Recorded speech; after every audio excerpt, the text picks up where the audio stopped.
you say that the limbic brain can evaluate 30 to 40 different possible reactions in less than a second. Right.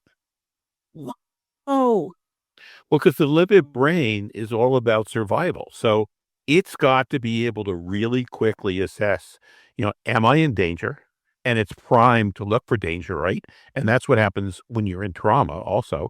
It's primed to look for danger. And then, yeah. like, what do I do? And then concentrate the whole organism on staying safe. And that could be, well, fleeing, it could be fighting, it could be freezing.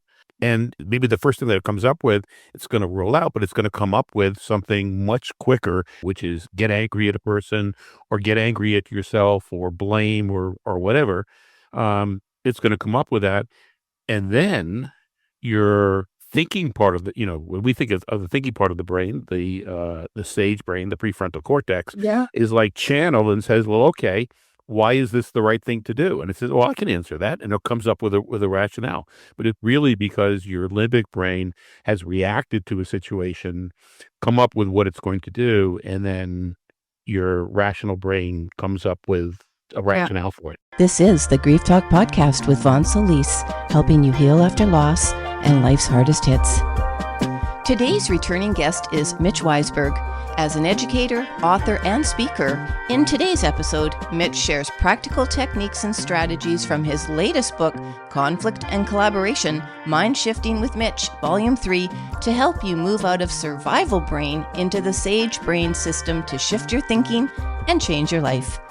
Blending cognitive science, lived experience, and real-world application, Mitch's mind-shifting framework shows you how to break free from the thought patterns keeping you stuck, using practical skills to respond to life with greater clarity and start creating a more authentic life that is aligned with who you truly are. Okay, so welcome to the show.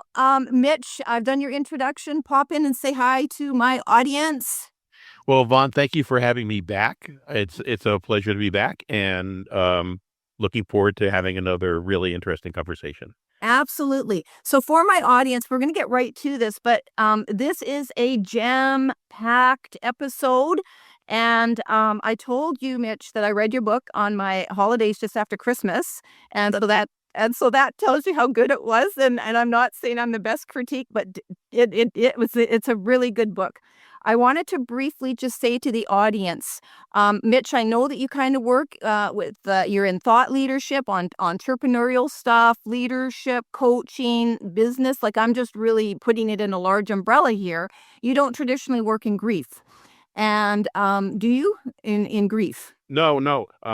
Right. No, I don't. I work a lot in education, but that's, a lot of people are grieving the status of the education system, but, it's very different. So for my audience, you might wonder, well, why is the Grief Talk podcast hosting for a second time, Mitch? And that is because I do have a traumatized brain, and I do live with PTSD, which I am somewhat public about. And Mitch, your work, along with some other tools and work I have done by participating in psychiatric clinics online for free, with the wonderful Bessel van der Kolk and other top-notch psychiatrists, mostly in the States and Canada. And I've been fortunate enough to learn a lot since about 2018, participating in some of those free clinics and treating it myself, applying what I've learned there. What is PTSD? What is a traumatized brain? How it works, and so on and so forth. We do live in survivor brain. 100%. Mitch, your work is all about the brain. And I did point out, this is Mitch's second visit. I will put a link to Mitch's first chat with me back, I think it was last fall. So you can watch that, audience, and learn a little bit more about what mind shifting is. That one was more to do with what mind shifting really is. This one is taking us from the limbic, i.e. survivor brain, to sage brain system or thinking or functioning. And I already put the tools to work, Mitch, as I was reading the book. And so I want to say, I acknowledge that you are not a doctor. You and I talked the last time and said both of us, along with others and, doing this kind of work, teaching and sharing with others, we don't profess to be the experts in a lot of the information we're grabbing and taking and modifying to create our own bodies of work and you're very open about that. So you've created mind shifting from numerous sources, resources, and it is fantastic. You come from an educator type background, so I see, and I told you that, like when I emailed you, that I feel the teacher in you, and it's very succinct, and you give great examples. So in the book, which I'm going to pop up on screen here for you folks, the book is filled with tools and methods and examples and how you can apply what we're going to be talking about today in your everyday life.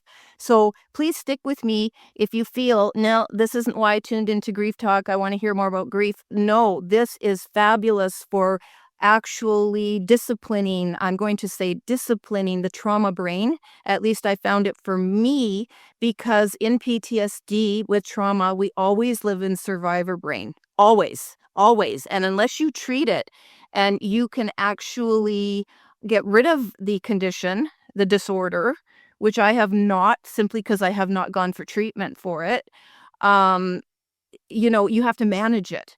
So everything we're going to be talking about today, Mitch, you can use in every area of your life. And that's what you say you wrote the book for, was basically to just help people have a fabulous life, create the life that they really, really want.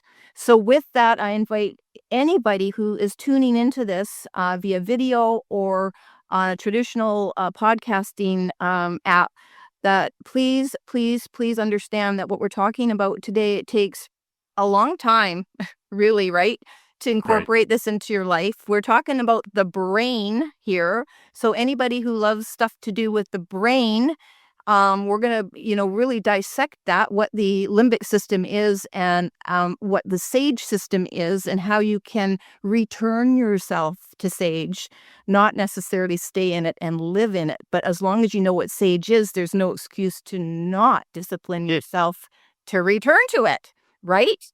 That's the key. That's the key for me. So with that, audience and Mitch, I just want to briefly say what we're going to cover so my folks can stick around. So we're going to talk about the book, who it's for.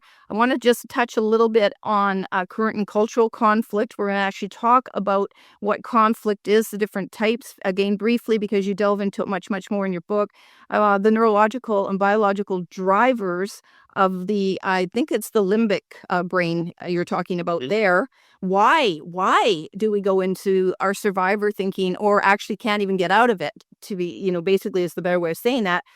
Psychological processes around work with regard to conflict. We're going to talk about how to recognize the limbic brain, that when you're in it, and really what it feels like and what it's like to actually be in sage. And I want to be talking a little bit about I think you pronounce it OODA model. Right. OODA, OODA, Yeah. right? OODA model. We're going to help talk about that. And last but not least, basically just tools to incorporate what I call an incredibly powerful mind shifting practice into our daily lives.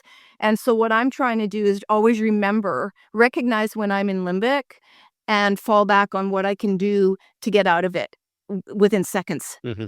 And we're going to talk about seconds here.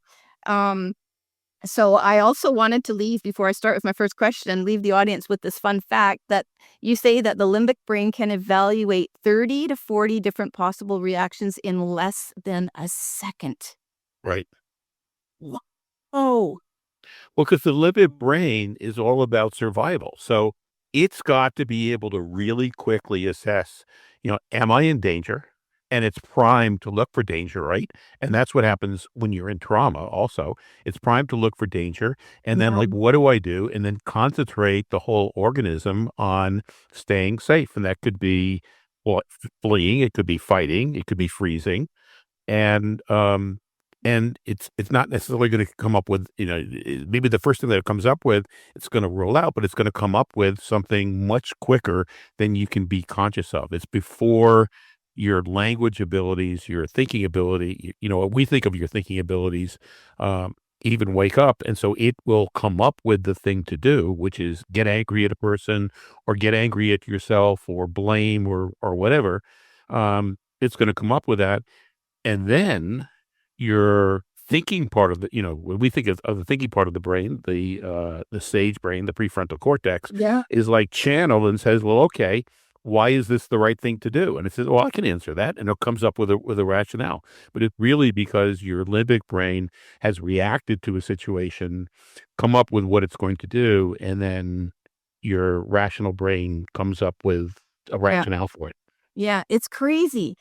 And you also say, and this is important, audience, to think about that. So number one, everything that Mitch just said, and that you say the only way to drive the process from conflict to collaboration and connection, which is what we're going to be talking about today, as you're all into,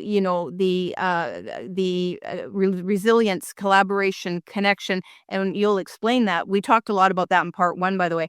But you say the only way to drive the process to that is if you are in sage mode. And and you say you cannot do it if you're in limbic mode, obviously, which because again, what you just finished saying. So let's turn to it. It's going to be an awesome, awesome episode. I want to just actually ask you to briefly, explain who you wrote the book for in your own words, and what you want people to get out of it as well, so that they can think about this as we talk about these major points from your book that I'm going to be asking you questions about. So I teach 3 different courses. I teach a Okay. course basically on the brain itself, on how to be resourceful. I teach a course on how to be resilient, how to react to different situations, and I teach a course on conflict and collaboration. And I teach those generally in that sequence, and the first book was on the resourcefulness part of it. Hmm. But in the last 2 years, when I've been teaching the conflict and collaboration course, people have been, "Oh my gosh, this is why I get triggered. Oh my gosh, this is why when I say these things, people don't follow through. People get angry at me. And this is why society is so argumentative right now, and we can't come up with anything." And so that was the course that got the biggest reactions. And it's like, you know something, if I can help people get into the frame of mind where they can have equanimity as they're dealing with other people, and they can help other people so that you can jointly problem solve and you can jointly come to solutions, then that's what everybody seems to be crying for. And so I wrote the book so that people could return to enjoying the company of other people and being able to talk about subjects that Yeah. right now we're afraid to talk about because we're afraid that we're going to say something and either we're going to get angry or the other person's going to get angry. So true. So let's talk just briefly. I just want your opinion. This is just your personal viewpoint in the work that you do and the people that you're teaching and what they're talking about and what you just finished saying. This is what they want. So what is your actual, and I just want to give it a context for people to think about as we go into the brain part of it. What's actually happening in the world, or at least North America, or even just the United States? I'm in Canada, Mhm. but we have similar kind of issues. What is happening culturally right now?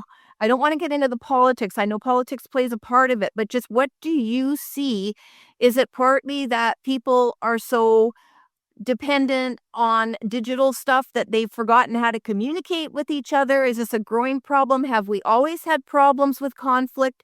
Like culturally, is it even a thing that culturally this is contributing to conflict? But there's a lot of strife in the world and angry people.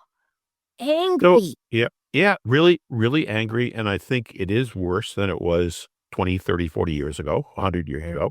Okay. And I think a lot of it is that we have, I'm getting a little bit on my soapbox, but we have a corporate society, and corporations have studied how to get people to do the things that they want people to do. And so they're feeding that to us. And in social media, it's how do you keep people interested? You keep people interested by showing them the content that has them continue to click on your media. And very often that content is the content that gets them riled up. And so we Yeah. we lose the ability to stop and think. We lose the ability to kind of long form reading. We lose the ability to just interact with people without getting upset. And, and with all of those social influences, we're getting more and more into our bubbles, and we don't spend time with other people. And then like, because we have a bad experience talking to somebody, it's like, well, okay, I'm just going to avoid it, or I'm just going to go back to the people who already agree with me, and I'll stick with my bubble. And then you see, like, well, these people believe this, so they're obviously wrong, and we should get rid of them. We should get them out of the country, or Yeah. they're stealing all of our resources, and so um, So I just want to pop in really quickly. That really speaks to the group mentality. And we're going to be talking a little bit about group mentality, but that is a huge piece to consider because, again, personally, professionally, culturally, socially, if you don't belong to part of the pack, you get left behind. And right. it's very isolating and it does a lot of damage. And for the trauma people out there or people who are just in grief or feeling isolated in any other way, anything that happens. So I am a bereaved mother since 2005, having lost my daughter to suicide. I immediately felt left out of the mainstream as the biggest community group there is, as we defined it 20 years ago. It's a little different today. And it has been an isolating journey. Um, well, it's not as isolating, but it still is isolating. So anytime something happens to us, and the more we evolve culturally, don't you think, Mitch? The more we make room for people to feel more isolated and different from the pack. Well, and then you look at what happens in people's brains when they don't feel part of a group, or when Yes. when a group turns on them because they're a little bit different. Yes. And so when they do fMRIs on people's brains, they show that the pain of being chastised by your group or punished by your group is the same pain as like being burned or physical pain. The same parts of the brain light up. And so we have this, we're human beings are social animals. We have this drive Yeah. to be a member of groups or a group. And when that group then turns on us, we have this physical pain. So we do whatever we can to stay in our group. And if our group is, is I guess, chastising another group or disagreeing with another group vociferously, then we get acculturated to doing that more and more. The first step is like, something, I'm not going to, I disagree with this, but I'm not going to say anything. And then the second time it happens, it's like, well, something, maybe I'm wrong. Maybe there's something to them doing it. And by the time it's the third or fourth or fifth time, it's like, yeah, this group is bad. We're good. They're wrong. We should punish them, And so we get acculturated into the group norms. Yes. And didn't you say in your book, I wasn't going to focus on this. I was going to bring up the fMRI because I thought that was so interesting. But doesn't it kind of in the group mentality just become black or white, this or that, right, wrong? Isn't that a huge sort of key feature of group mentality? Right, and it's the same thing as the limbic brain because it's just easier to say this is right, this is wrong. It's a binary situation, and so the limbic brain or the survival parts of the brain are like, this is the right thing to do, this is the wrong thing to do. You, Groups operate the same way, and you counter that by first of all being able to take a pause and say, well, wait a minute, what are my values? Or you counter that by belonging to other groups, or you counter that by deliberately seeking out people who disagree with you and forcing yourself to have conversations where neither of you get upset.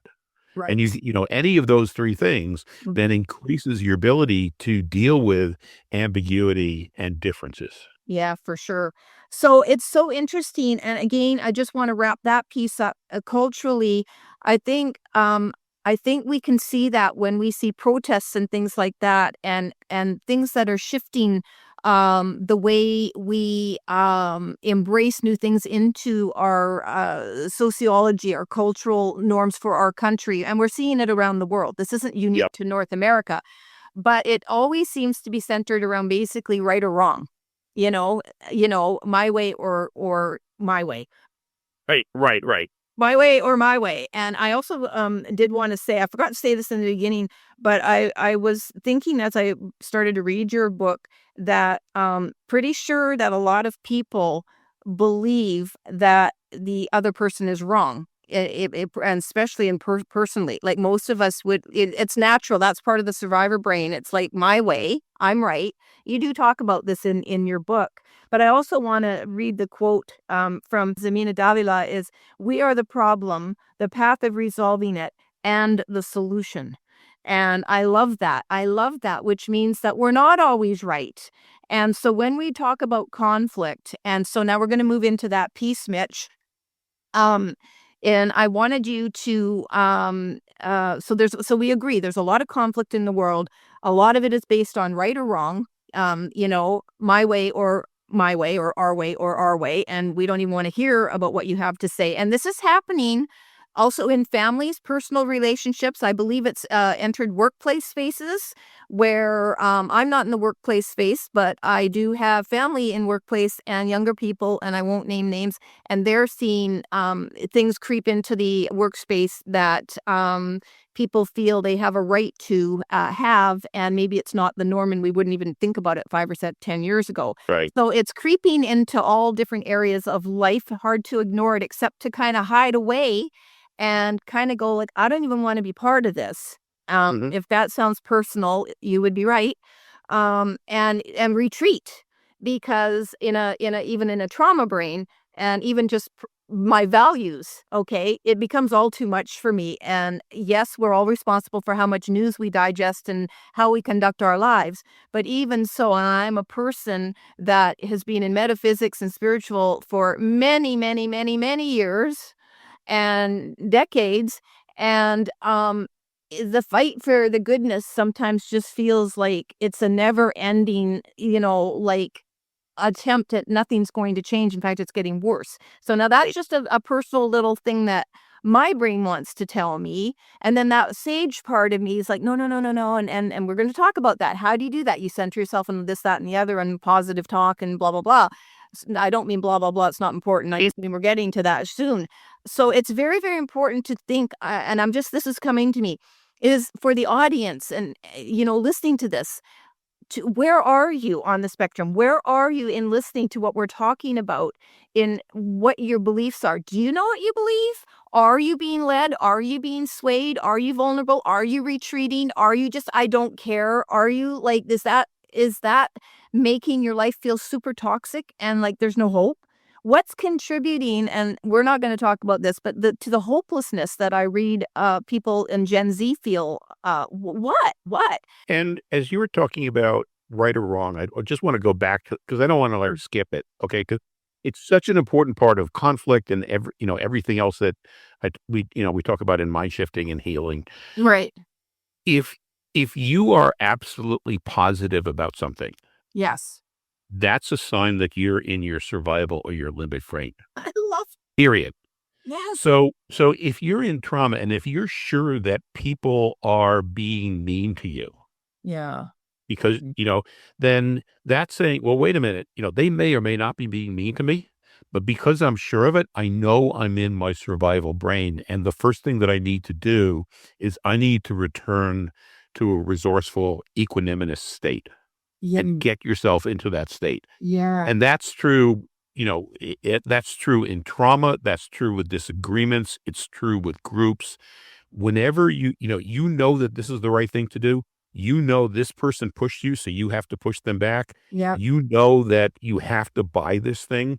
Otherwise, you're not going to be happy. You have to take this course. Otherwise, you're not going to be happy. As soon as you know that, as soon as you can realize that you know something is true, then that's a signal. Well, wait a minute. That's my limbic brain, because the resourceful brain naturally is curious.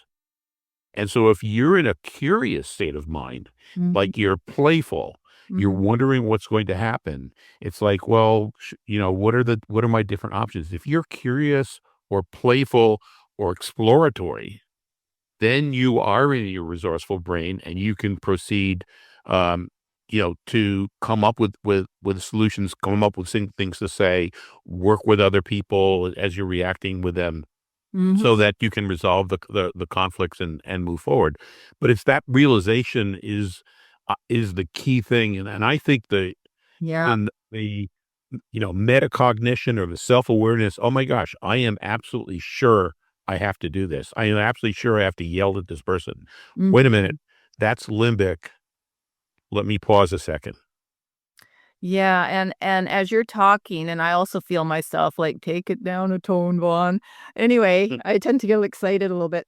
Um, when you were talking, I was thinking, so to apply that to yourself personally, if you are in grief, if you are feeling isolated, in pain from anything, and certain the world is against you, certain your partner is this way or that way, or any family member or any relationship you have, because our natural go-to when we're in pain is nobody gets me, nobody understands me, nobody can help me, and you're in this fight alone.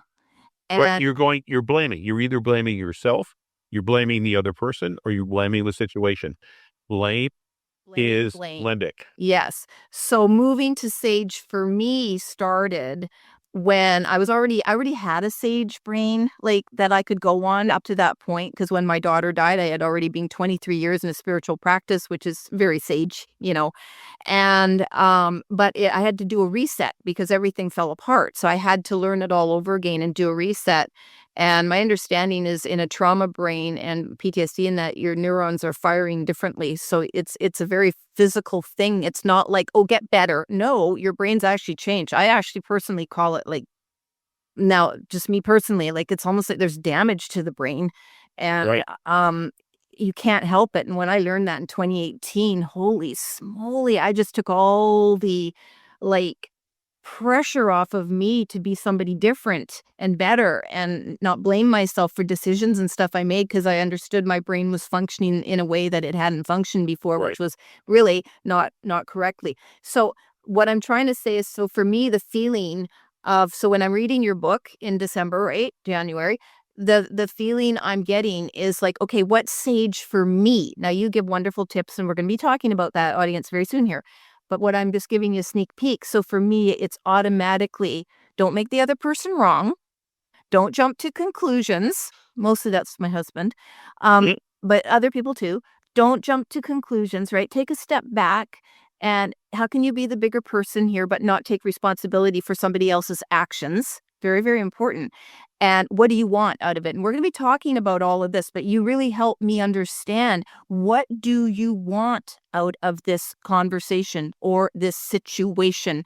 Part of sage. So I'm just giving you an early sneak peek, audience, so you can keep with us and get through all these And that's a parts. really important thing, because if you're Yeah. thinking, what do I really want long term, or what are my values here? Yeah. Then almost by definition, you're in sage, and you get able to switch from being in limbic, because you can't think that way when you're thinking, That's right. I'm going to yell at this person. This person is wrong. Yeah. So what I'm saying is, by watching this episode with you and me, and maybe even other episodes that you do, but I only know this experience with you, we can already get people to tune into sage, right? Yep. Switch to sage, even just through moments of this episode, because I believe you said, and you cannot stay in sage because the brain isn't physiologically built to be in sage, but All the time. we can return to it, right? Repeatedly, and choose it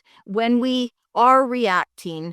Mm. And everybody reacts. So it isn't about never acknowledge we're in survivor. You talk about that a lot and give examples in the book about your own personal stuff when you react. No, I thought it was perfect. What do you mean? Yeah. Are you accusing me of being wrong sometimes? No, I am always in stage. I don't know what you're talking about.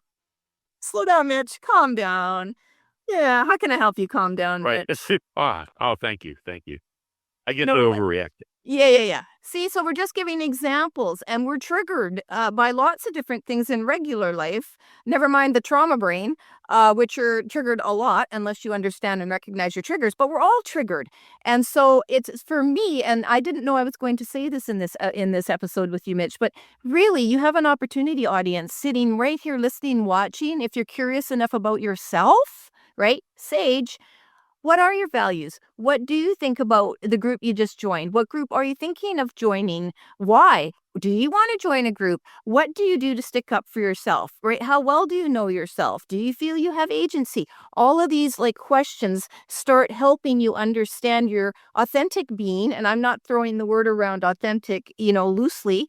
It was a word I used to value very much. It's become a word thrown around a little too much lately. So your genuine, true self, it's never too late to reset that button and get to know you before you Here, start throwing here's another, yourself in everything else, right? right, and here's another question, Sure. because the questions that you asked, Vaughn, were like right on. Those were great questions. Another way is to think about the other person. It's like, because you're thinking this person is wrong, to think, well, you know something? Yeah, this person is wrong, but how might they be 10% right? Yes, thank you for pointing that out. Thank you, because that is something that any of us in conflict with our relationships, and let's face it, what else can we be in conflict with besides maybe ourself and our own decisions? It's usually someone else, right? Right. An example that I used in the book, if if I'm sitting at breakfast and I'm reading the paper Mhm. and my wife says to me, you know something, it would really help me out a lot if you help with the help with the dishes or something like that. Okay. Yeah. Then then my response is probably a calm, like, oh yeah, I can put the paper down, I can help. If my wife's response and I'm again, same situation at breakfast, I'm reading the paper, and she says, what are you reading the paper for? I've been working all morning. You're just doing nothing. You need to help me out. Now, my automatic response to that, my default response is going to be to get angry back. It's like I'm gonna my mirror neurons fire up, even if I'm not in trauma. It's like, the mirror neurons try. She's angry at me. She's attacking me. I'm going to attack her back. Yeah. But I can also at that point say, well, wait a minute. Yes, this feels like an attack. That means I'm in survival mode. Okay, I'm in limbic mode. You know, what do I really want? You know what I want is I want to have a really good Saturday. And if I fire back at her, that's probably not going to be what, something, maybe I could help out, you know? And so you can do this self-realization and realize, something, this isn't, yes, maybe she could have phrased it better in that case, but it's like I'm responsible for my own reaction. I don't have to get angry. I'm getting angry, but I can realize that that's a limbic reaction. What is there that 10% right in what she's saying? Oh yeah.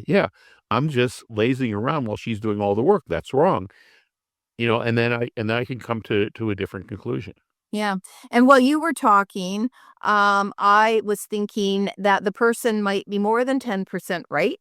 But, just if you're starter, mind shifting 101, 10%, we'll go with that. But when you get advanced at it, you might go, you know what, they might be completely right. Who knows? Right. You know? But it's easier to start off with 10%. So, you can't fight the limbic system, your own limbic system. When you say, if were to say to myself, Mitch, you're being an idiot here. Stop being so angry. Calm yourself down. I'm doing like limbic to limbic in my own head, and I can't. That's not a way to calm down. What I have to do is I have to use statements that open me up. So, Yeah. so the statement, "How could this person be 10% right?" I'm probably 2 minutes into considering why they're 10% right, I'll come up with the fact that maybe they're 50% right or 60% right.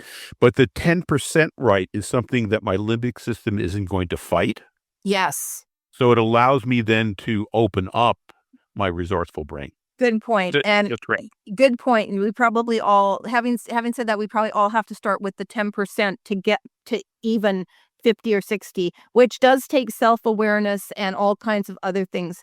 Um, I was thinking when you were saying that, so in a partner situation like that, the other thing I did want to say is and I won't say it's your wife, but somebody asking a question like that, or when we're demanding something from our partner. And I do it. Right. I do it. I obviously We all do. but there's another need that is going on. So that's coming from limbic audience too. When we're being demanding of our partner or somebody else, a friend or whatever, something is telling us a need is not being met within us. It's coming from our limbic system, our survivor, and that's why we're not actually expressing ourselves in a way that would be much more tolerant, compassionate, and gentle. And it does take daily practice to kind of go, oh, especially if your partner or the other person in any situation is not self-aware. Right. And so this other person, and let's say this other person might even be a child Yeah. or some other relative. Mm, and so when the child misbehaves and our reaction is, why can't this child behave? We're throwing it on, the child, and that's not a particularly helpful thing to say. When we say, oh, this child is behaving, they're probably experiencing some emotion that they can't cope with. They're probably dysregulated. How can I help them get regulated first? Yeah. And so it could be with the child, it could be with the spouse. So like I've been married for over 40 years. So it's not like, Yeah. it's not like we only fight 60% of the time. There's um, so, it's not like we fight all the time, but you can't, things happen. So if using my wife as an example, she says, why are you sitting around doing nothing?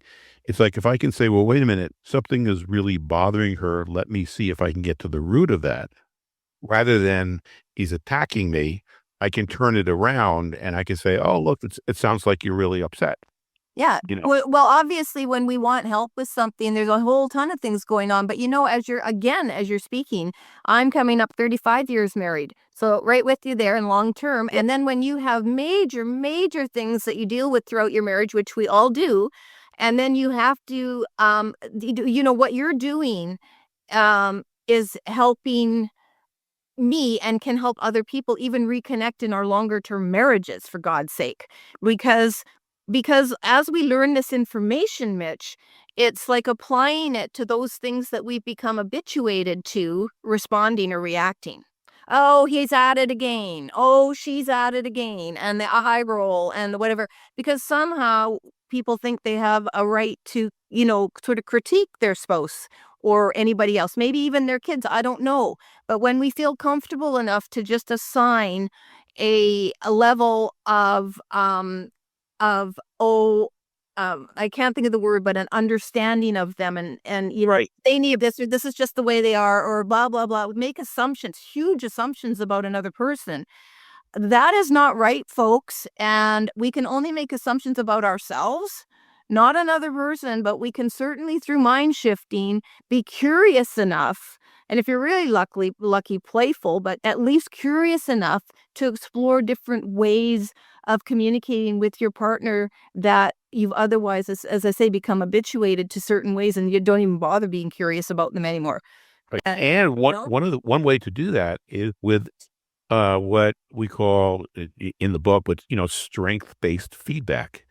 Feed with the strength of the other person. So when the when the other person does something and it's getting you angry, it's like, okay, so what strength are they showing? Are they showing independence? Are they showing courage? Are they showing um are they showing a sense of humor? Are they showing, and you lead them, but wow, something, as you said that, I just remember how how I've always really appreciated how independent you are. That's a real strength of yours. Now, at the moment, that independence may be really getting you upset. Okay. Yeah. But just by turning it into a strength, you tend to disarm the other person. And so you're much better able then to have a conversation rather than a mere conflict. Yeah, yeah, yeah. Good point. Good point. And again, as you're talking, I'm sitting here thinking, we do all change. And just because, we get older and older for some people, we do have different circumstances that arise in our life and have to face them: retirement, job changes, a whole bunch of different things, aging, my spouse and I have 11 years between us. So he's got different needs than I have. And so recognizing that is kind of like, oh crap.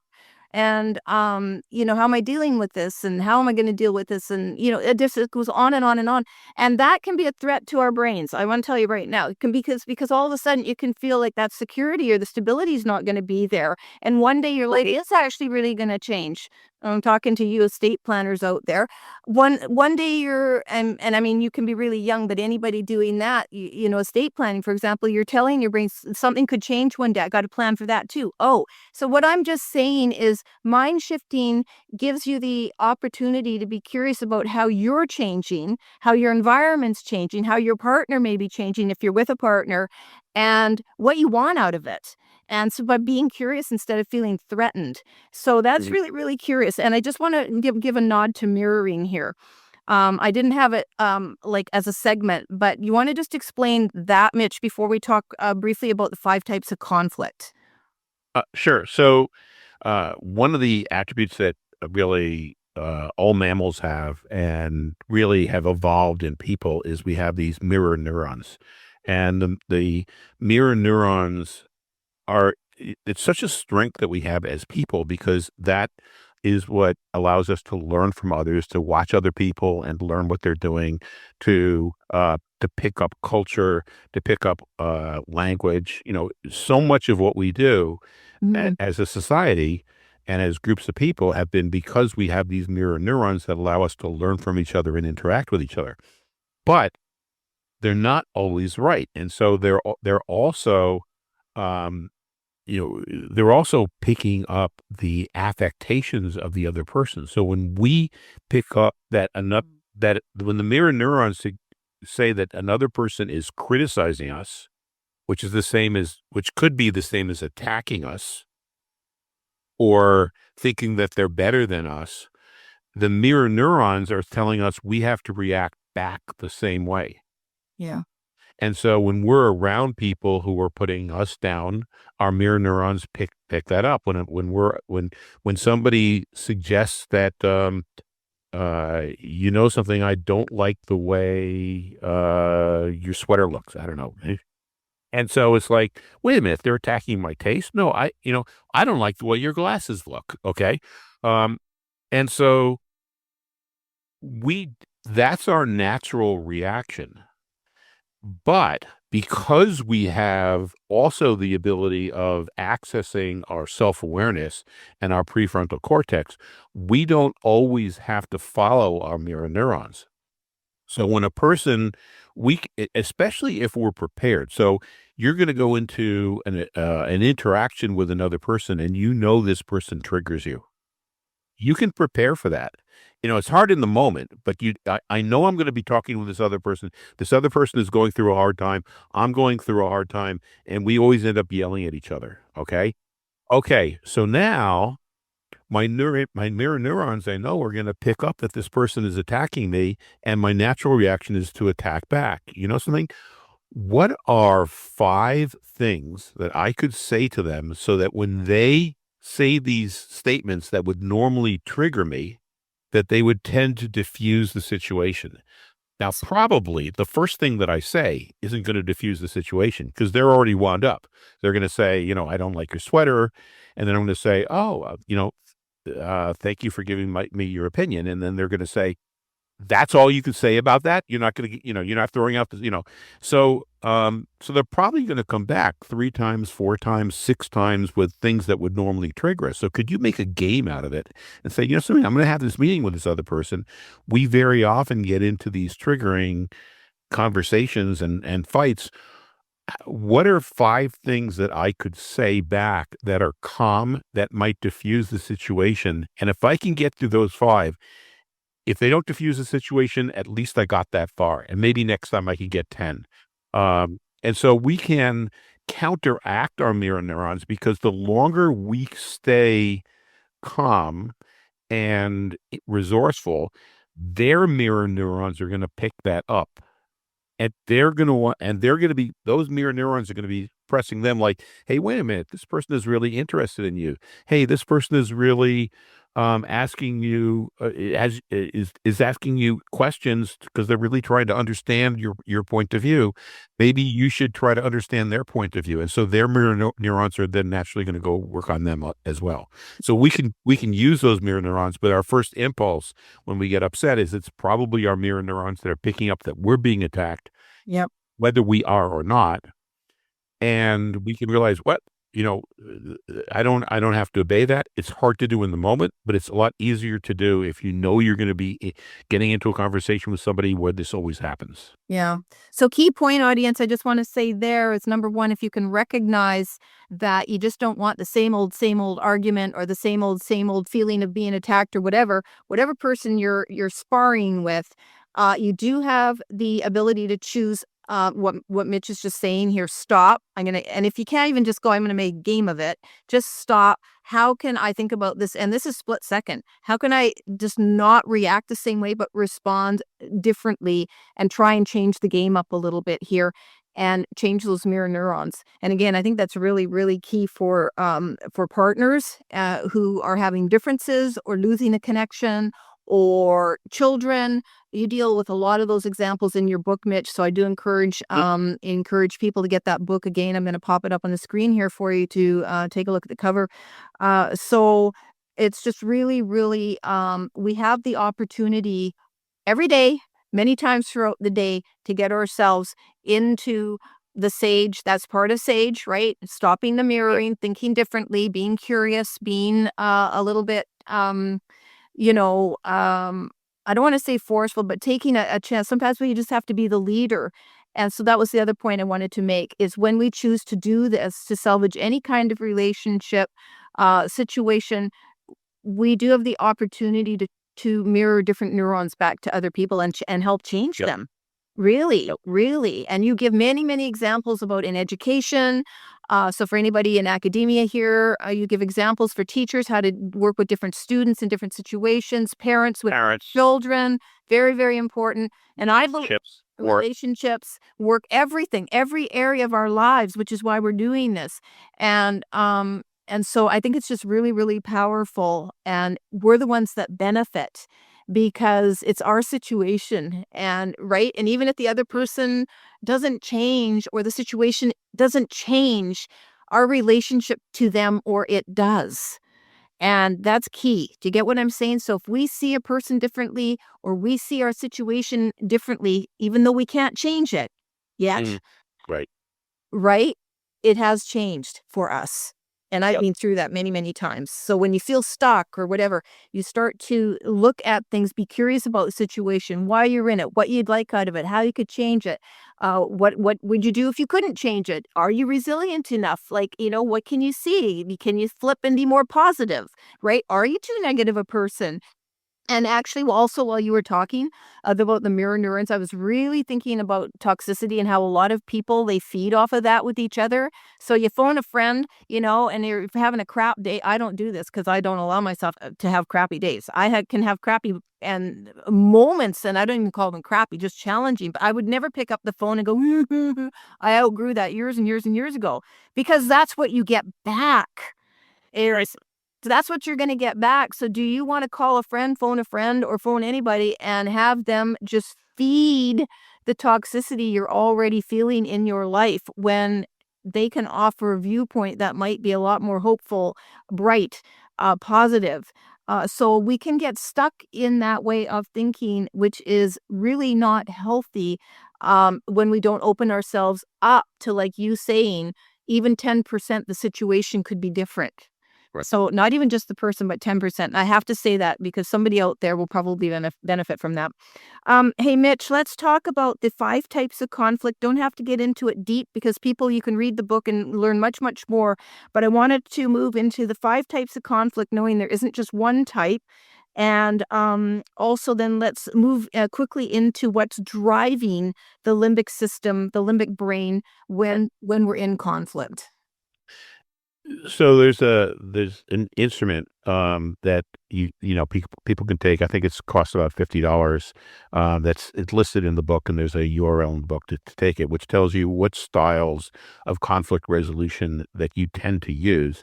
And there are really five different styles, and it's a if you think about it, there's like a vertical axis. You can have a 2x2 matrix.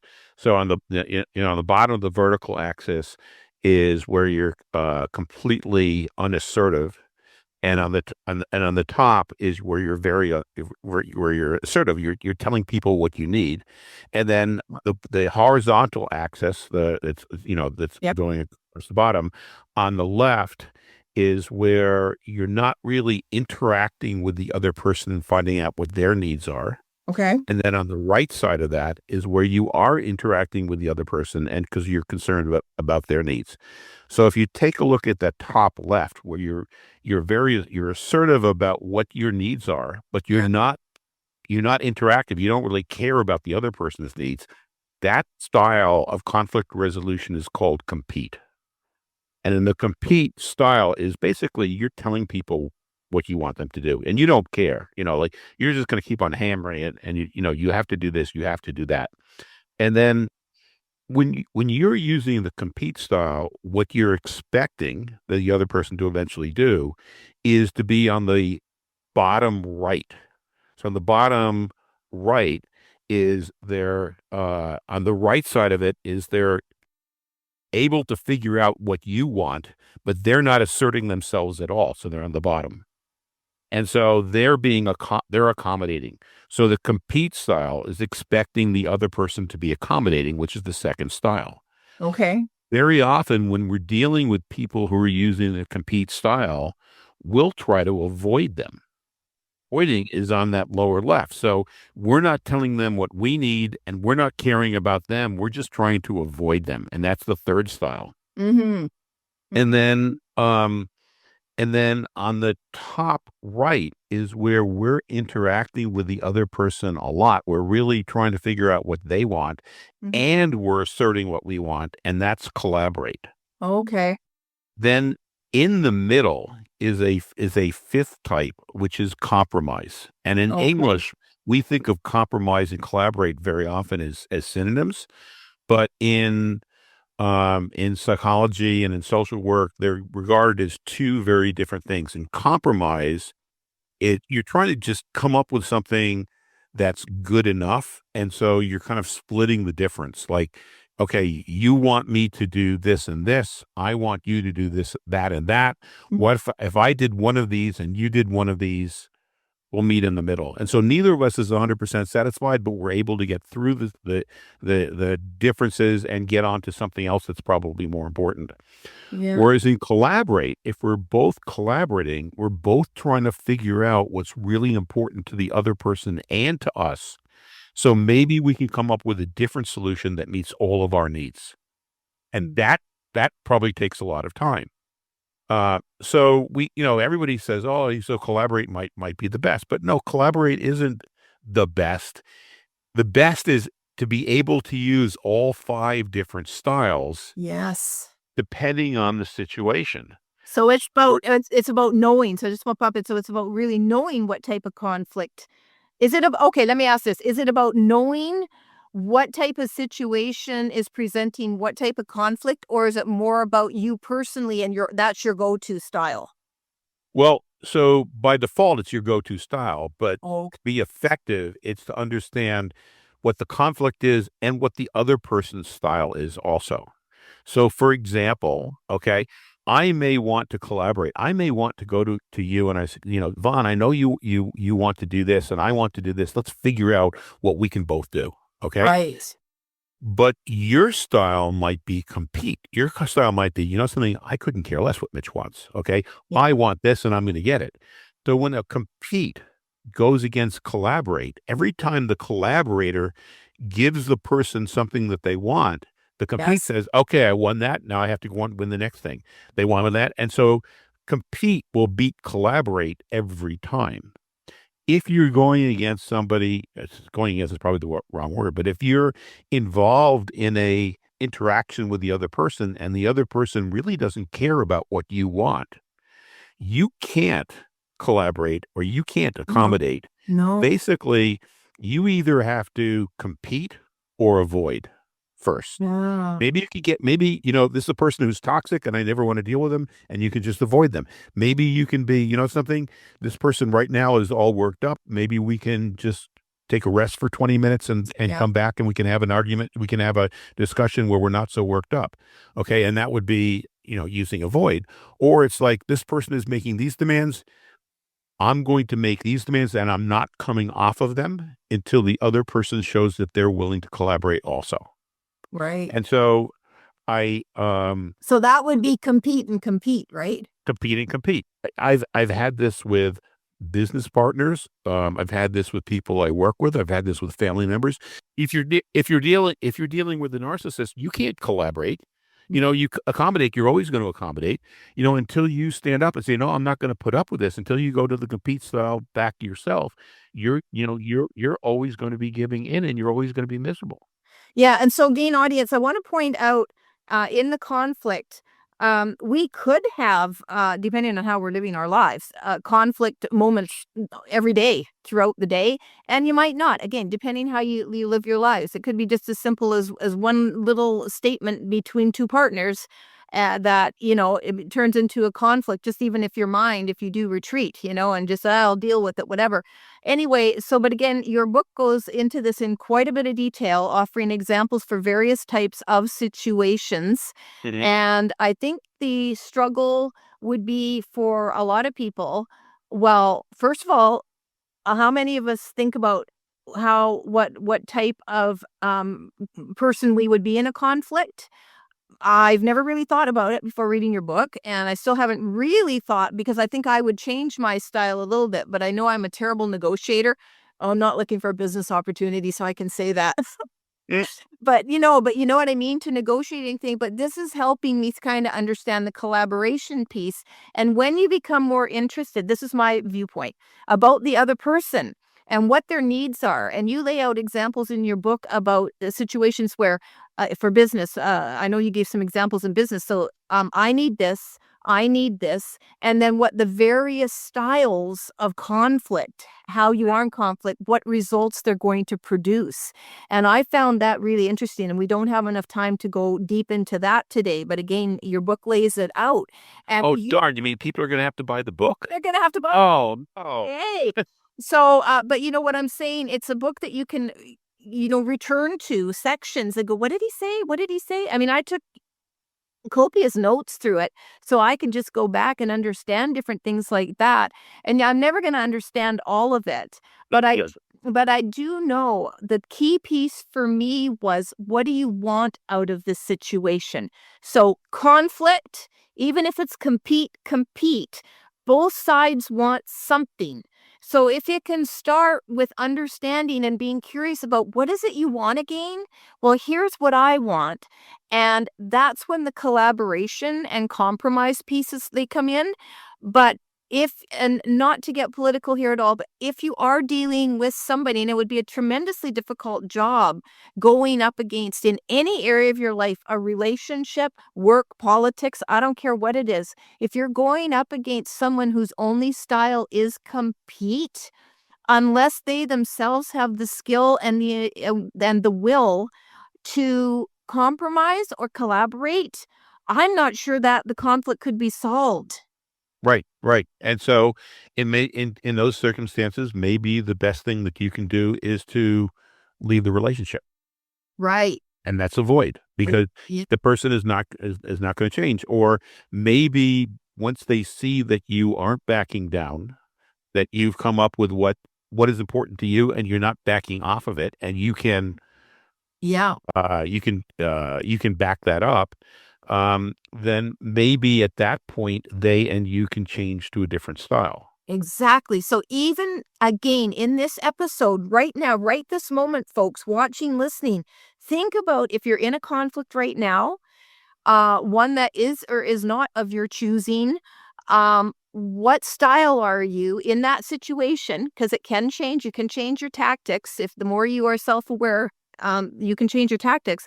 Is this something you can actually deal with? Can you get the other person to compromise through mirroring? Mirroring techniques. Can you get somebody else to collaborate if they willing? This kind of mind shifting exercise, thinking about it, even if it's not happening, what would you do?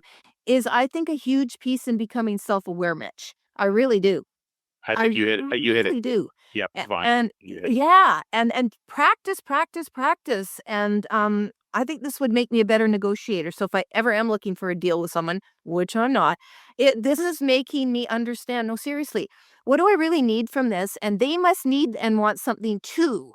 So how can we come together and compromise? And I think I'm going to ask you, Or collaborate. collaborate. Compromise would be splitting the difference, but maybe by exploring what they really want Yeah. and exploring what you really want, you'll come up with something that's better than either one of you would have come up on your own. Right. And in a collaboration, would you say that it doesn't end up really mattering if they get a little bit more or that you think they get a little bit more or you have to ship like in a true collaboration, you just want everybody to win, right?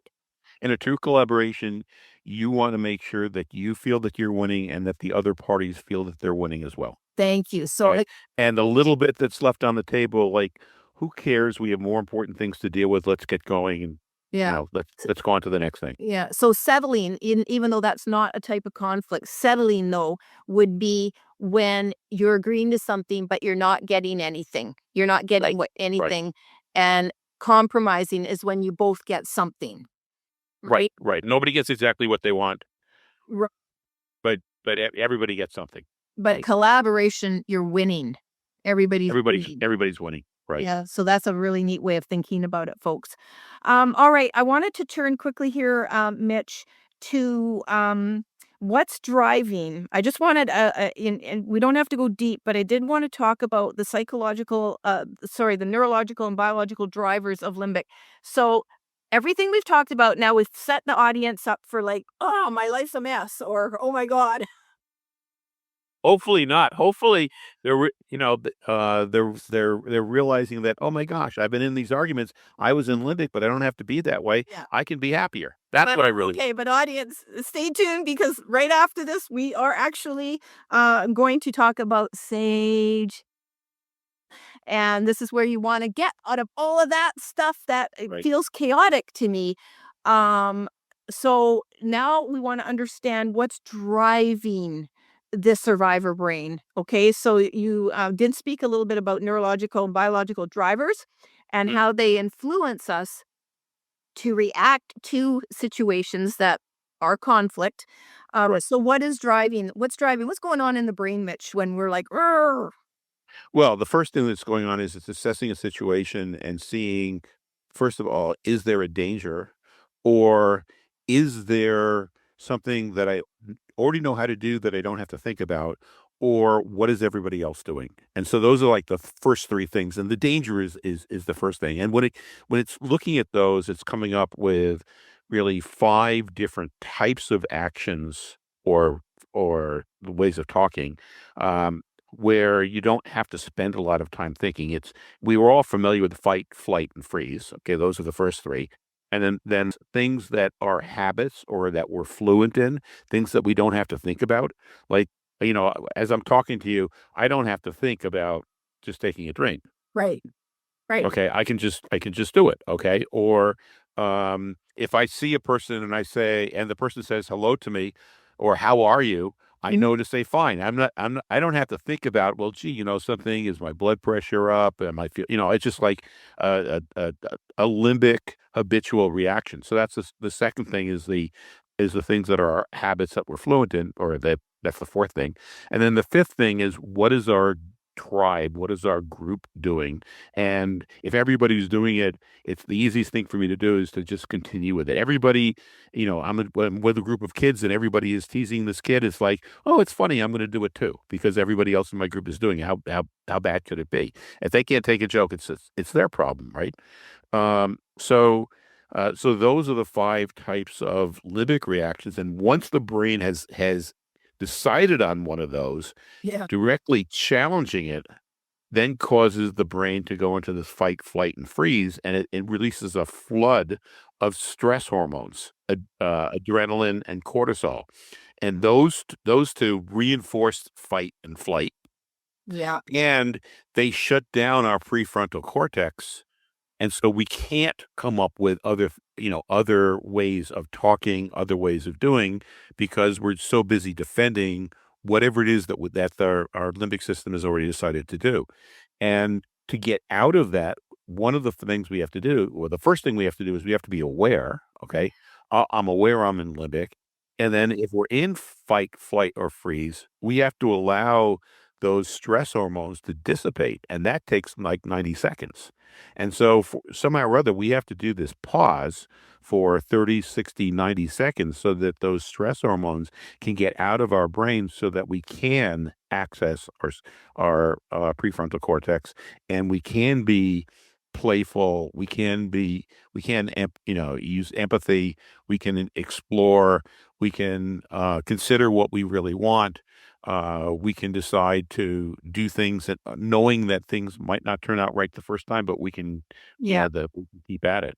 So this is the SAGE system. So, Mitch, how long does it take the brain to make that decision, danger, and then assess what we're going to do? Well, the parts of the brain, that's a great question, because Vaughn, the parts of the brain that are our survival brain, I mean, they evolved hundreds of millions of years ago. Yeah. And, it takes 2/100ths of a second for them to wake up. And, as you pointed out in the beginning, they can be going through different things to do, and, 30 or 40 of them in 1 second. Yeah. So, uh, so that the sage part, the prefrontal cortex, wakes up in 2 to 3 seconds. Yeah. Generally, that's after our survival or limbic system has come up with what we're going to be doing, and that's why the default mode of our prefrontal cortex is to rationalize or justify Yep. what emotionally we've decided to do. Right. So, audience, I want to just point out from, someone just listening to Mitch. Mitch, you're pro in teaching this stuff. So I am listening to it and figuring out my layperson brain here. So what was key to me is what you said, is that it takes 60 to 90 seconds for the hormones, the adrenaline and cortisol, to get out of the was it getting out of our brain? Where's it going? Right. They're flushing. Flush They're the system?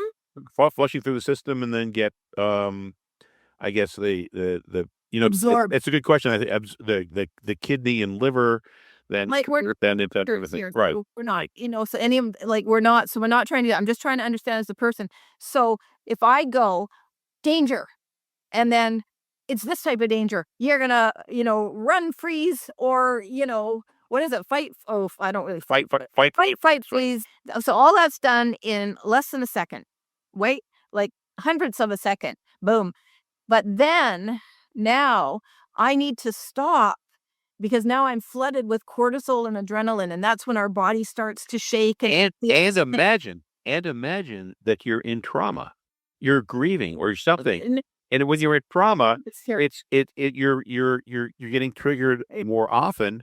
Those stress hormones are coming in, but if you realize, oh my gosh, I'm feeling this way, somehow or other, I have to give myself 60 to 90 seconds. Yeah. So it's very, very, very, very real what's happening when you're in trauma, anxiety, and you're triggered, and your brain is doing this. So I want to give a visual to people. So the brain has already decided it's danger, it's this type, you need to do this, right? Done. That's a done deal. But then, like you said, you've got to stop.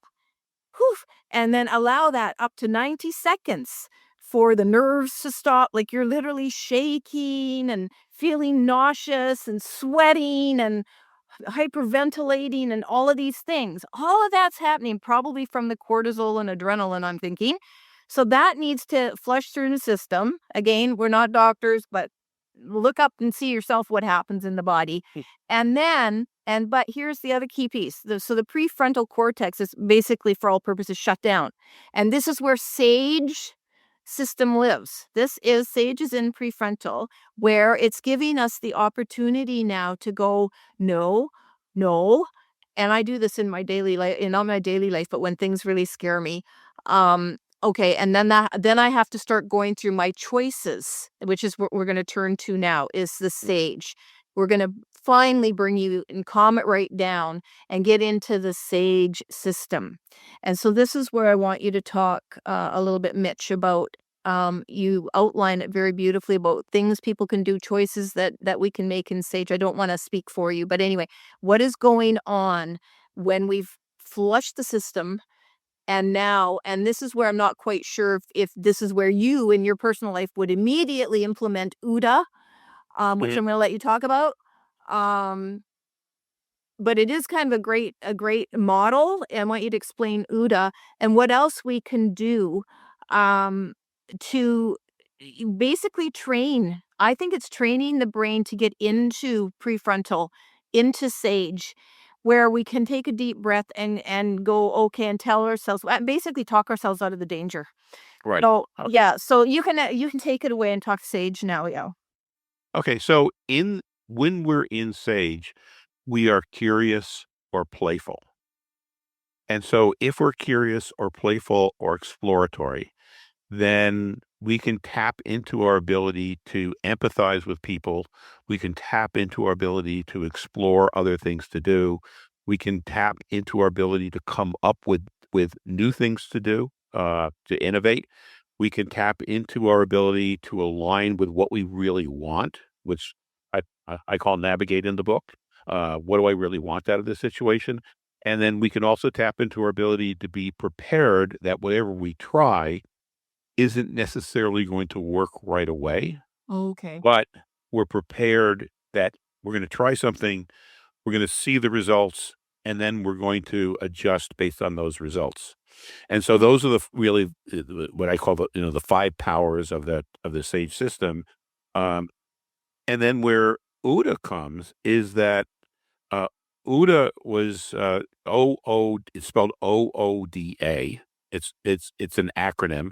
Mm. So it's observe, orient, decide, and act. And it's actually an OODA loop. And so the OODA loop, if we're thinking about things that we're going to say, I'm going to go into an OODA loop about this, we're thinking, you know something, I'm going to come up with things to do. And then even if it doesn't give me the results that I want or expect, I'm going to use that to come up with the next thing that I'm going to be doing. The process begins with observing. You see what's happening, you hear something, you see something, you feel something, you're observing. And then the second step is orient. That's the step where you're coming up with, these are the things that I could possibly do right now. And so you're taking what you've observed, you're analyzing it, you're coming up with new things, you're exploring, you're coming up with a few different things that you could possibly do, Mhm. what you expect could happen. Okay, so you end the orient stage with, I could do this or this or this, and then you decide on one or more things to do, and then you act, and you act with the purpose of being able to observe again, observe what happened and how you did, so that you can then come up in the orient stage again for the next things that you could possibly do, and then decide on one of them or more than one, and then act again, and then observe. And you're just going around that loop. If you're thinking about situations as this loop, then you're no longer thinking about things as judgmental, like I either succeeded or failed, or they succeeded or they failed, or it was good or bad. You're just thinking about information. So it takes you out of the situations where you're going to get triggered and brings you up into your prefrontal cortex, into your sage mind. So you're always looking at information so that you can figure out what to do next.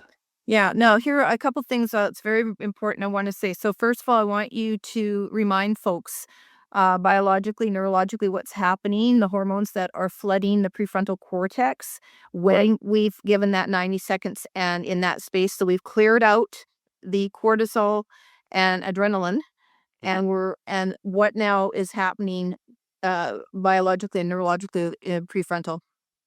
Well, so we have the happy hormones, okay, because whenever we're learning and we're really solving problems and we're really focused on things, our brains are being flooded with they're called the dose hormones, DOSE, Yep. um, oxytocin, serotonin, endorphins, and now that I'm here, I just forgot what the D stands for. Dopamine. Uh, Dopamine, thank you, So and yeah. dopamine, and so, we enjoy, hard work when it's fun hard work, and so those hormones then really activate our prefrontal cortex and focus us on, "Gee, what else can I try?" And we're enjoying that, and if we're doing it with other people, we're enjoying it as a group, and so that's really what's Yeah. happening Yeah. is we're in our prefrontal cortex, we're flooding our systems with those dose hormones, and we're in a state that, Mihai Csikszentmihalyi was a psychologist from University of Chicago, he called a state of flow. And when we're in that state of flow, it's a very enjoyable state, and especially if we're in it with other people and we're working together in order to accomplish something or solve a problem. Yeah. So you give many examples of it. So I just want to remind folks. So this was important for me again. So I'm speaking again from me, always endeavoring to be as calm as possible, understanding I will get triggers. I will especially get triggers at certain times of the year that I didn't even know were there, Christmas, etc. I just want to say, so from the trauma brain side of things, and for people in grief, um, I've learned not to fight those feelings, and I've learned that when I am, in a certain way, I honor it. So when I'm in fear or anxiety, here's a this is not a fun fact, this is just a fact. A lot of bereaved parents, when they lose a child, they're really, really scared they're gonna lose another child, and so we live with that fear, a lot of us. I'm not saying every parent, but we do live with a fear. So that would be one of the biggest fears in my life, is losing my, surviving son. And it's not fair to him, so I certainly don't allow him to know all the times I get super, super, super scared. But I have said this before on the podcast, and I continue to say it at 33. I'm so grateful he's allowed to have find me on the iPhone, so I can always see where he is. Isn't that nice of him? That's really nice of him. One day he might remove it, but the fear, the anxiety I lived with not knowing where he was so great that, he just did that for me, and when we did it all for each other in our little family. But it doesn't mean those, attacks from the survival brain, have gone. So the brain can take it right down to even seeing where he is, but it might be moving in a direction that this is unusual pattern, or, "Oh, someone's abducted him," "What happens? What's happening?" And I'm not saying this to make light of it. It's a horrible, horrible thing to live with. Right. So I read your book and I understand what's happening in prefrontal. So dose, it was pretty easy for me to remember. I've written it down though so I can read it. Dopamine, oxytocin, serotonin, and endorphins. And you know what? I thought, wow, that must be why people take drugs, right? Well, the drugs are emulating what the brain naturally produces. Yes, but that's what I went, wow, that must be why there's such a drug epidemic everywhere, because people just want to feel good, right? Yep. Like I'm not making dismissing it anybody. I absolutely But those drugs also inhibit your ability of the brain to produce its own chemicals, so you become dependent on the chemicals that you're getting outs and addiction and, right. So happiness. Yep. I'm not making light of it, folks, and for anybody experiencing this in the family or anything, it's a horrible situation, but it has turned into an epidemic where in Canada and probably other parts, I don't know, it's terrible in our country, and I was just like, "What? Like, why?" And then I read this and I went, "Well, that's what's happening in the brain," but thank you for saying that it inhibits the brain otherwise. But so if folks, we can get ourselves to feeling that, so letting those, hormones, are they hormones? Yes, right? Yep. Okay, They're uh, happy hormones or they're happy stress hormones. hormones. Come into the prefrontal and just let them, so if you're dealing with something that is a repeat trigger, anxiety, trauma, whatever, and you're worrying it, and it's the same story, same the brain, it knows, okay, I'm scared and I'm telling you these things. This is the opportunity we have to use UDA and Right. observe what your brain's telling you, and I'm just saying this from my personal experience, orient myself to what I want it to be telling me, my son is safe. All right. I decide that I'm going to believe this and then act. And so make myself turn off the phone, turn out Brilliant, fine, brilliant. stop checking, Mhm. act a different way, trust. And then that's on repeat loop. And so I'm just using that as an example, Mitch, as a very, very personal Perfect. example, because we can apply that to everything Yeah, that yeah. that scares us or makes us feel uncomfortable, can't we? Mhm. Yeah, I think so. And I'm going to go back to another thing, Vaughn, that you said, which was also brilliant, which is that we can't fight those negative emotions. Okay, because when we try to fight them, they're going to fight back. We can honor them, and I think one of the ways, and it's one of the ways to honor them is to understand that those emotions are communicators. They're communicating something that we should be aware of, but they're not commanders. They're not something that we should that we should be obeying. And so when we say, thank you for alerting me to this situation, Yeah. you don't, but we tend to also think that they're commanding us to follow them. No, they're alerting us. And when we treat them as scouts rather than as our bosses, Yes. then that gives us agency. It gives us power to then flush out the adrenaline and go into an OODA loop to be able to go into a flow state. Okay, so just to be clear, are you calling triggers the scouts? Right. Well, the trigger, okay, so I would call the trigger as the situation. So something happened. Yeah. The trigger triggered some emotion, like we get really upset, like, oh my gosh, I could be losing my child, or oh my gosh, um, I need to react this way. It's like, okay, this is an emotional reaction. It's telling me to be aware of some situation. Thank you for telling me to be aware. I'm going to use that information. I'm going to calm down, go into my sage brain, and now I'm going to come up with a couple other things that I can do. So if I hear you right, I just want to get this right for me. So it's kind of like the emotions I'm experiencing can be the scouts to tell me what's going on. So it's the emotions that are the scouts, if you will, because I love that image and I'm going to remember that.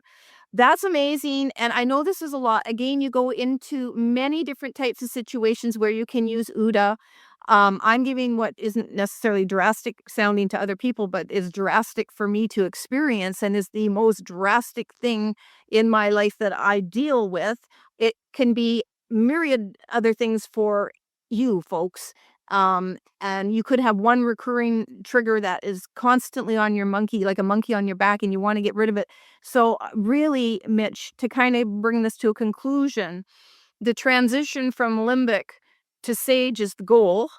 And Exactly. let's wrap this up with you offering some of the techniques now that can help people move to sage and keep them there as a powerful practice of mind shifting.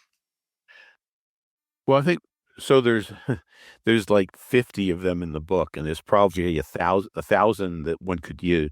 But one technique is gratitude. So having a handy list of the things that you're grateful for. I'm grateful for the sun being out. I'm grateful for being able to turn on the water and have water come out. I'm grateful for my wife. I'm grateful for my family. So having a list of some things to be grateful for, and then reviewing that list and feeling it Mhm. is one of the ways that you can then calm down that limbic mind and get into your sage mind. Remembering something that was a wonderful moment and being very, very detailed about how you're remembering it. Like, not just remembering that you were having dinner with your husband. It's like, I remember like 2 nights ago, we were in this restaurant and I ordered a vegetarian salad and it was delicious. And we had sparkling water and it was fresh and we were laughing the whole time and the lighting in the restaurant. And so the more things that you can remember about that, the more it's gonna take you out of that feeling of stress, anxiety, fear, the negative emotions, and so that's a second thing. And then a third thing is also have a list of the things in your life that you've accomplished, especially the things that at one point you were sure you couldn't do. Oh, that's an interesting one. So if you have a list of things like I never thought I could write a book. I never, but I did. And there were times when I was writing the book that I wanted to stop because I was sure it wasn't going well and nobody was going to read it and I wasn't going to be able to finish it, but I persisted and I did the book. And look, I've heard from some people who've read the book and they and it's changed their life. Okay, so there's one thing on my list. But if you can come up with a list of well, everybody can come up with a list of 5 things. If you do come up with a list of 5 things and write out those 5 things, thinking about those 5 things is another way that gets you to kind of flush out those hormones, calms your negative emotions, and allows you to tap into your sage brain. So those are 3. Yeah, and I just wanna add, you do talk about, constructive dialogue, so positive talk. So, Oh, yes. to continually, tell yourself, positive things, and also a distraction, and you talked about just give a couple of examples because when we talk about distraction, you talk about it a little differently. So, we're talking about immediately, getting out, but then also longer term to train yourself to Right. continue to come back to sage. So So just even those things that I mentioned before, coming up with things that you're grateful for, thinking about the past. What you're doing is you're distracting your mind, you're changing your focus. yeah. But meditation is a great way. Taking a walk in nature, listening to music where you're really, your music is running in the background, but you're thinking like, oh, let me listen to the flute here. Oh, let me listen to the guitar. Let me listen to the vocals. Oh, let me listen to the drums. And so you're really using your senses to listen to the music, looking at art, doing sports, working out, if you like working out, anything that gets your brain to be thinking about something else Yeah. allows the hormones to dissipate, gets you back to a equanimous state, Yeah. a sage brain, so that you can then tap into your 5 sage powers. Yeah. So again, it's like there's in so many things that you can do as an individual audience, beyond what Mitch you're just talking about here. I briefly want to just close with close on the 5 types of situations because we kind of didn't get a chance to talk about that. So we know we've got the styles of conflict, the 5 types, but then the brain is also assessing situations. I don't want you to go too deep in that, but I did feel that was a very important part of the book is understanding what we make things into. Right. And that is sometimes the whole reason for the conflict, right? Well, very often it is. Yep, yep. So we have a natural tendency to look at a situation and think that there's a right way to do it or a right way and a wrong way, which then makes it that anybody who disagrees with that is wrong. Mhm.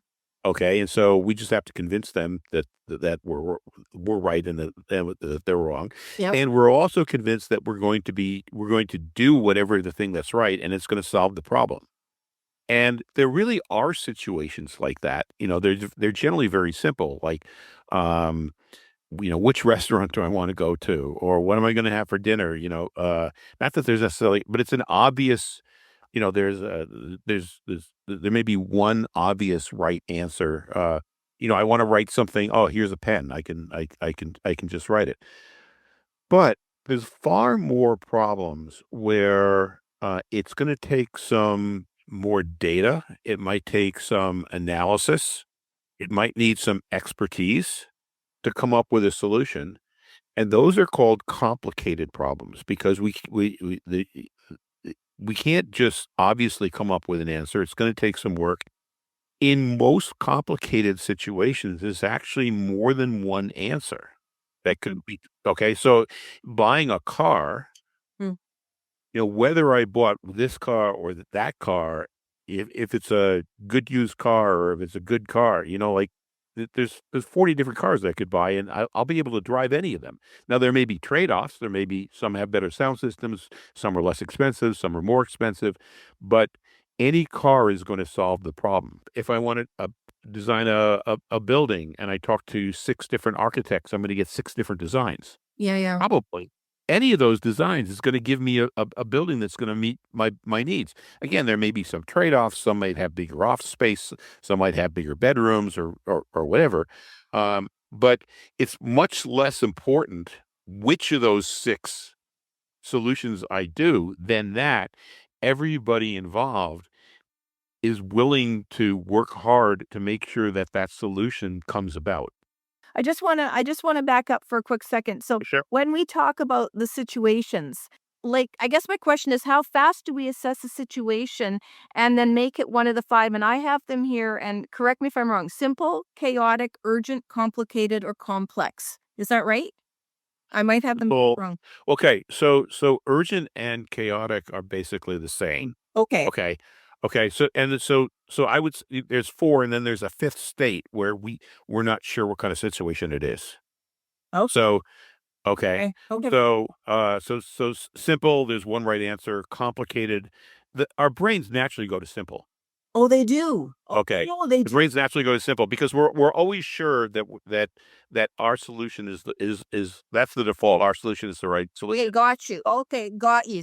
Oh, one simple, one answer. One answer. Everybody should know it. Anybody who disagrees is wrong, and it's going to solve the problem. And is that a split? Is that a split second brain decision? Usually, it's a split-second brain decision. It's like, okay, Okay, complicated. yeah, well, let's go to chaotic urgent because that's trauma brain. That is our trauma brain.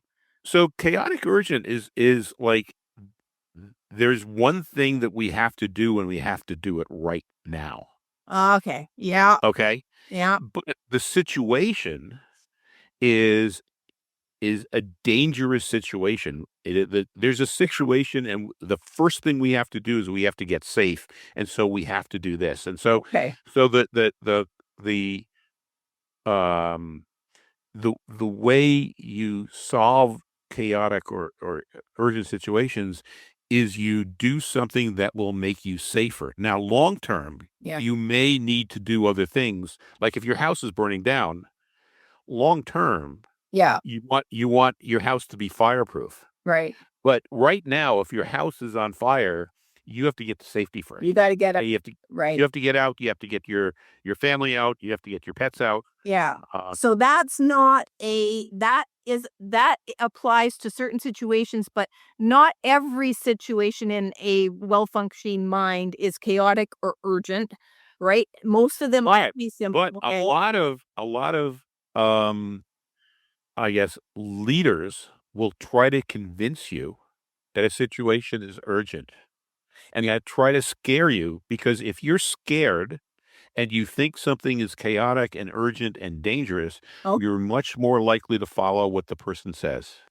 okay. So this is good. Again, you got a lot of examples. I'm just trying to give people a real overview here. So see how the brain is working. And so, but someone who, like say a boss like that, it's urgent, urgent, urgent, do. And also someone whose conflict style is compete. Well, you're like, that's really going to overload you with a lot of really nasty feelings. But making situations chaotic and urgent can also be a intentional choice Right. for somebody who is a competitor and wants things done a certain way, and also to keep the rest of the people in fear and obeying, essentially Right. complying. Yep. Okay, then what's the next situation? Do you move to complicated then? So I would move, yeah, from, I'm thinking of these like going around in a circle. So Oh, okay. so on the lower right, you start up with simple, and then the one kind of above it is complicated. Yep. Because I don't, it's funny. It's like that's how they were originally explained to me. You don't, you go from simple and consider chaotic or urgent situations. Yeah. Let me just one other thing between simple and urgent situations is when people think a situation is simple, Yeah. they don't think about alternatives or different things that they can do. And very often they're not thinking about what, what they really want to happen. And eventually the system breaks. And when the system breaks, it becomes an urgent problem. Bureaucracies are, bureaucracies just want to rule. Like, don't expect them to think. Like, you come in with a loan, you don't meet these conditions, therefore you don't get the loan.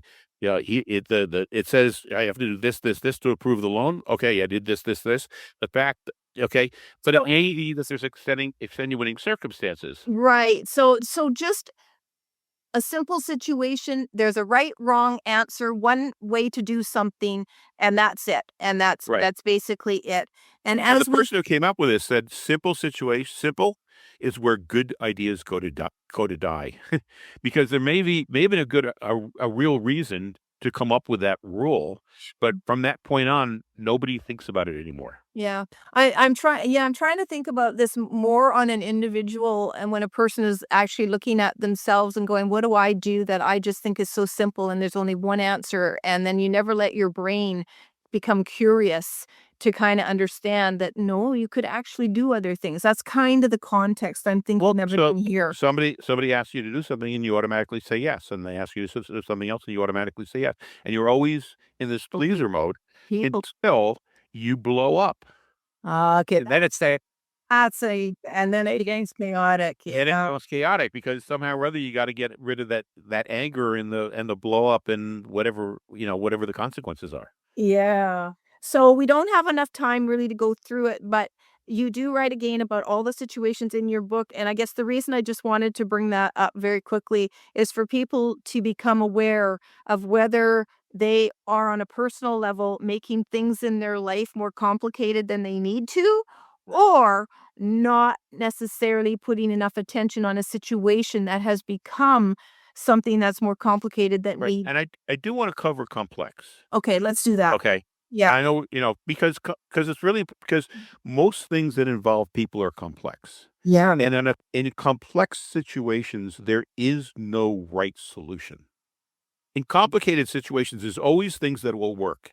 I know if I go to this architect, I'm going to end up with a house or I'm going to end up with a building that's cheaper. Yeah.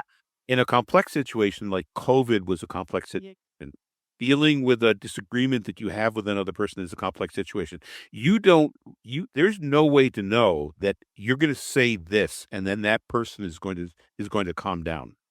Yeah. Yeah. Okay. And Yeah. so in a complex situation, what you need to be able to do is come up with different things that you can try, Mhm. knowing that the first thing that you try is very likely not going to work, but you'll get some feedback and then you can try something else.